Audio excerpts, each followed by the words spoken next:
অনেকের কথা হচ্ছে, এতদিন তোমরা কোথায় ছিলে?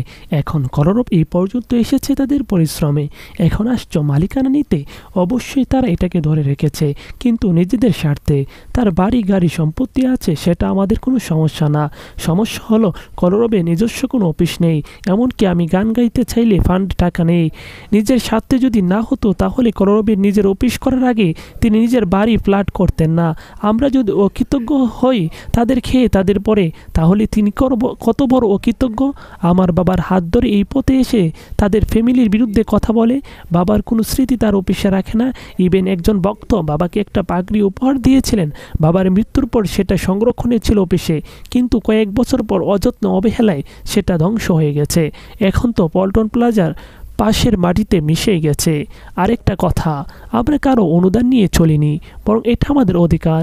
যারা বলেন তোমার বাবার কোনো টাকা পয়সা রেখে যাননি, তাদের বলবো টাকা রেখে যাননি, কিন্তু টাকার মেশিন বানিয়ে দিয়ে গিয়েছেন।